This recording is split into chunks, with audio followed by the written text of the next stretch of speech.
Nesse daqui, a Dona Maria das Dores. Imagina só, eles são primos. Primo é sangue do mesmo sangue. O que é que você espera de uma relação como essa? Eles acabaram se apaixonando. Foi a pior coisa que ela fez nessa vida, veja só. A revolta da filha é quase tão grande quanto a dor de ter que enterrar a mãe. A família não se conforma com o que aconteceu com Dona Maria das Dores, de 57 anos. O que minha mãe passou nesses últimos tempos na mão dele e ele ainda ter feito isso com ela. Então é um sentimento que só traz dor, só. Um assassinato que revelou a frieza e a covardia do autor do crime. Ele chegou pelas costas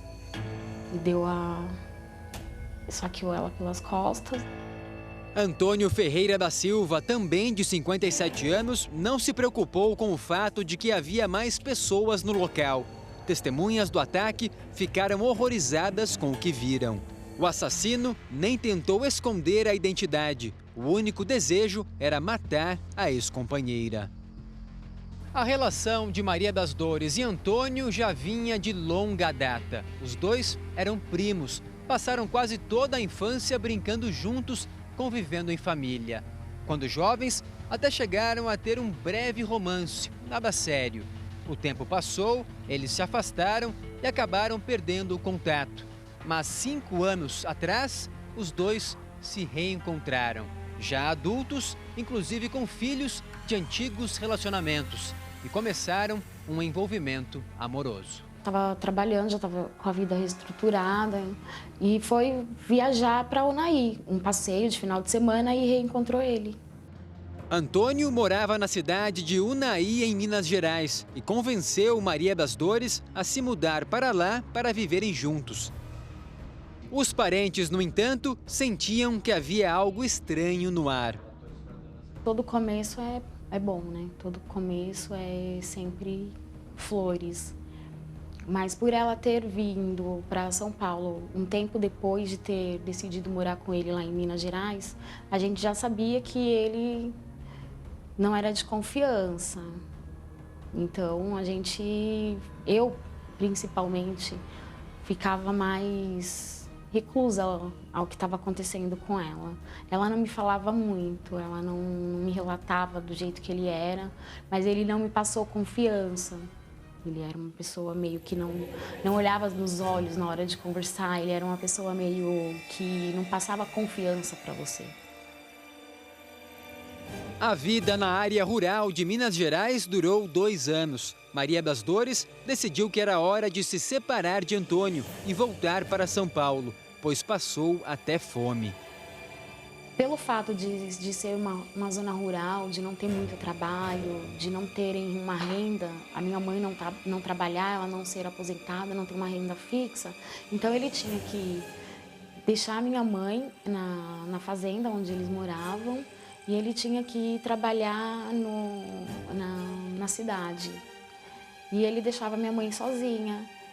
E minha mãe estava passando por momentos difíceis, sem alimentação, porque ela não conhecia ninguém, era tudo novo lá para ela. Aí ela me relatava, quando a gente se falava, que estava plantando, que estava bem, mas estava passando necessidade.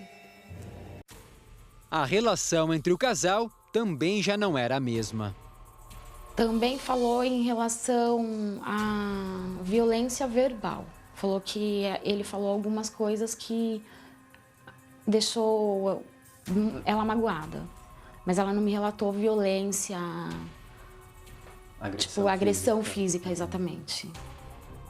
De volta à capital paulista, a família ajudou Maria das Dores nesse recomeço. Os parentes encontraram uma casa para alugar e até arrumaram um emprego registrado.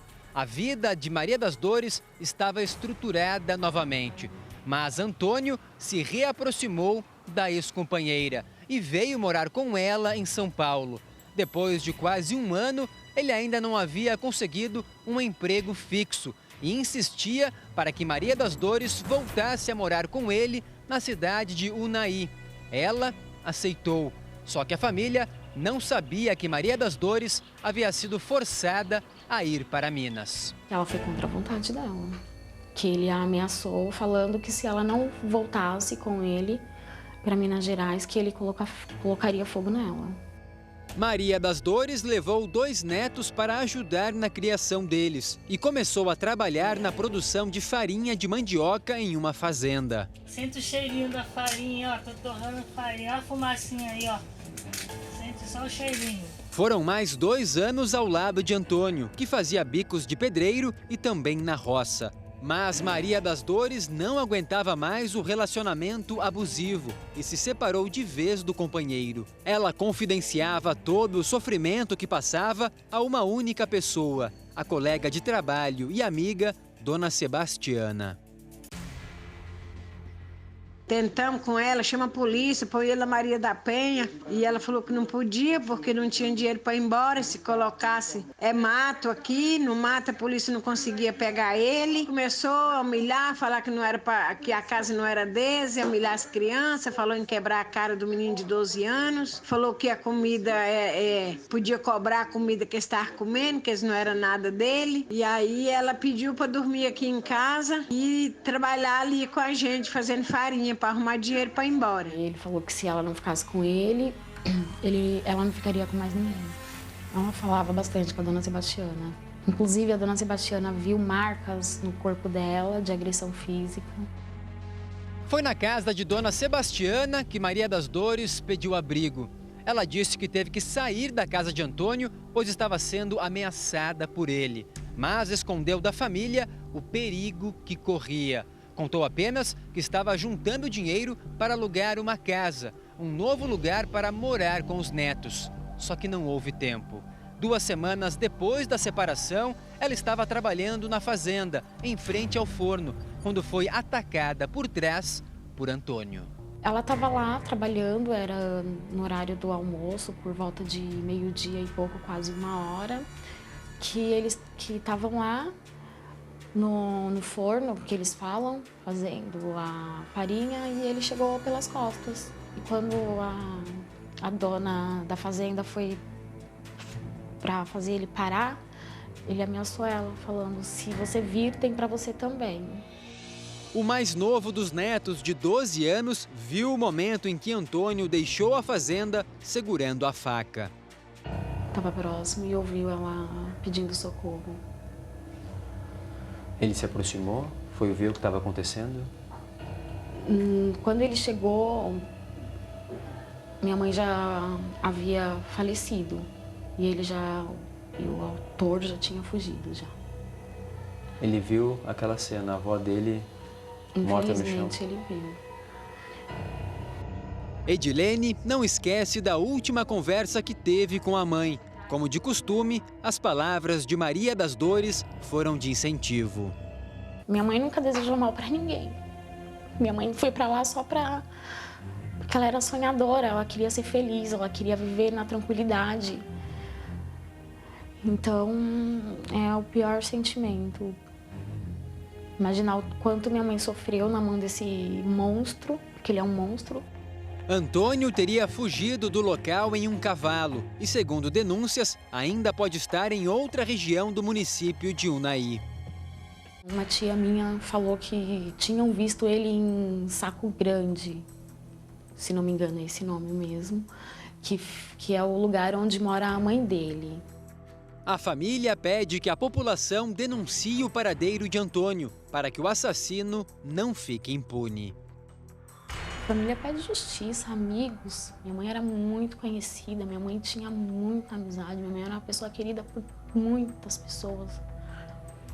Então a gente pede justiça, porque não pode cair no esquecimento, mais uma para a estatística do feminicídio e ficar por isso mesmo. Não tem como, a gente não pode aceitar isso. Então eu quero justiça. Todo o sofrimento que minha mãe passou na mão dele durante esses anos, a forma com que ele levou a minha mãe daqui, o sofrimento que ela passou, a dor que ela sentiu. Então não pode ficar impune, ele tem que ser preso, ele tem que pagar pelo que ele fez.